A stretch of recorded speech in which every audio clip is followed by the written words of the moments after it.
So fun fact, 2001 was almost titled The Chronic 2000, a direct sequel to Dr. Dre's landmark debut, but Death Row Records, his former label, beat him to the punch by releasing a compilation under the exact same name first. Rather than scrap the concept, Dr. Dre doubled down, rebranding his album as 2001, positioning it as both a continuation and an escalation.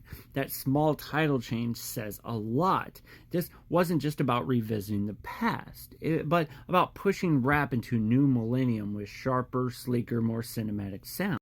So when 2001 dropped in late 1999, it wasn't just a comeback album. It was a mission statement. Dr. Dre had already revolutionized hip-hop once with The Chronic in 1992, laying the foundation for G-Funk and putting Death Row Records at the center of West Coast rap. And 7 years later, 2001 reasserted his dominance in a radically different hip-hop landscape.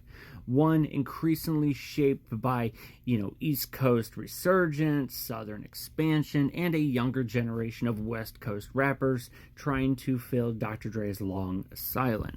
And at its core, 2001 is a masterclass in sonic architecture. Dr. Dre's production is cinematic and polished to near surgical precision, and heavy with the kind of lush string arrangements, deep bass line, and crisp percussion that became his signature. And unlike the raw, funk-soaked looseness of The Chronic, 2001 feels calculated and modernized, less, Parliament Funkadelic, more widescreen orchestral minutes. And with tracks like Still DRE and Forget About Dre are engineered for immortality, pairing minimal yet unforgettable piano loops with verses that cement Dr. Dre's relevance, with introducing the world to a young Eminem's unhinged wit. Another fun fact, the track Still DRE's piano riff was written by none other than Jay-Z, who also ghost wrote for Dr. Dre and Snoop's verses as well. The album is also a showcase of Dr. Dre's role as a curator rather than just a performer. He raps sparingly, often citing the spotlight to, of course, Snoop Dogg, and as well as Xzibit, Eminem, and Nate Dogg. But every voice is positioned like a piece of grand mosaic. This approach turns 2001 into less of a solo record and more of a West Coast symposium, with Dr. Dre as the producer, conductor, holding it all together. And of course, Eminem's verse on Forget About Dre remains one of the record's defining moments, an early glimpse of the manic energy that would soon dominate the early 2000s. Now, lyrically, 2001 indulges in the excess of drugs, violence, sex, and braggadocio. And the content is often cartoonishly extreme, but that's partially the point. Dr. Dre wasn't aiming for introspection here, he was building a gangster rap blockbuster.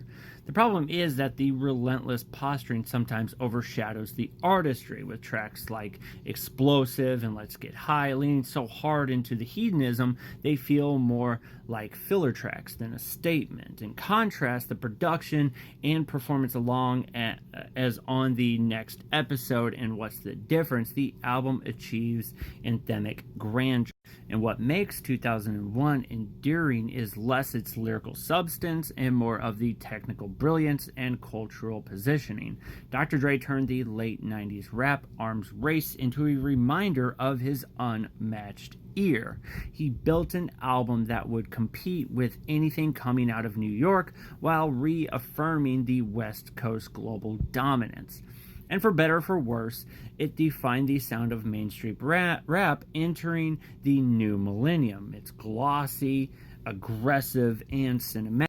2001 isn't perfect. Its thematic repetitiveness and misogyny haven't aged well. But as a production document, it's completely untouchable. It's the sound of Dr. Dre cementing himself not just as a rapper, but as a hip-hop grand ultimate tour. So in conclusion, it's a meticulously crafted, larger-than-life sequel that elevated gangster rap into blockbuster cinema. So if you haven't listened to this album, I don't know what you're doing. Check it out.